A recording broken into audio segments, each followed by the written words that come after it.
Bonjour à tous et bienvenue au Petit Point Geek. On se retrouve aujourd'hui pour parler d'un très célèbre roman de science-fiction appelé La Stratégie Ender.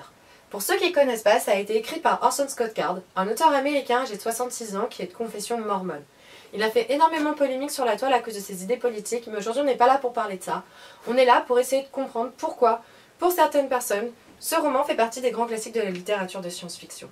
Déjà, dès sa publication en 1985, il a reçu le prix Hugo, qui est l'un des prix de science-fiction les plus importants. Son nom est un hommage à Hugo Gernsback, le père du terme science-fiction et le premier à avoir sorti un magazine dédié à ce genre qui s'appelait Amazing Stories. Pour en revenir à la stratégie Ender, il a également reçu le prix Nebula, qui récompense une fois par an les romans jugés les plus novateurs en termes de science-fiction. Comme je vous l'expliquais un peu plus tôt dans la vidéo, j'ai lu La Stratégie Ender en essayant d'occulter au maximum les idées d'Orson Scott Card que je ne partage pas, et j'ai essayé de comprendre pourquoi c'est un grand classique de la littérature de science-fiction. Pour vous résumer, on suit l'évolution du jeune Andrew Wiggin, ou Ender, dans un monde qui mène une lutte inégale face à la seule espèce extraterrestre connue, les Doryphores. Ender, c'est un peu le dernier espoir de la planète. Ses faits et gestes sont étudiés avec minutie depuis sa naissance, et cette dernière a même été commandée dans un monde et une société où les naissances sont limitées à 2 par famille à cause de la surpopulation. Ender a donc un frère et une sœur qui s'appellent Peter et Valentine, mais eux ont échoué au test d'entrée dans l'école de l'armée de guerre qui permet de créer les commandants qui vont affronter les Doryphores. Le livre commence lorsque Ender a 6 ans et qu'il va intégrer cette école.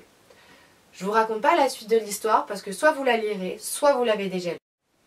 Ce qui m'a énormément plu dans La Stratégie Ender, c'est qu'en réalité c'est un roman d'apprentissage, mais avec une saveur épique et héroïque digne des meilleurs péplums. Je m'explique. Si vous ne savez pas ce qu'est un roman d'apprentissage ou roman initiatique, c'est un genre romanesque né au XVIIIe siècle en Allemagne, et à travers lequel on suit l'évolution d'un héros dans l'apprentissage d'un domaine en particulier. Vous l'aurez compris, pour Ender, c'est la stratégie de guerre.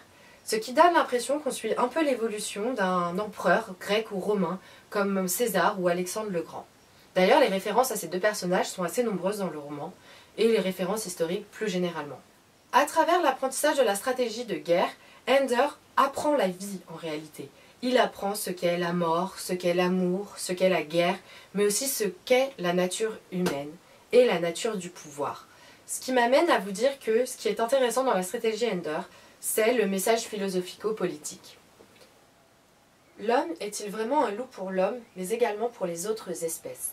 C'est la grande question philosophique que semble poser Orson Scott Card à travers la stratégie Ender, car au fil du roman, on a plus l'impression que la menace est humaine plutôt que Doryphore.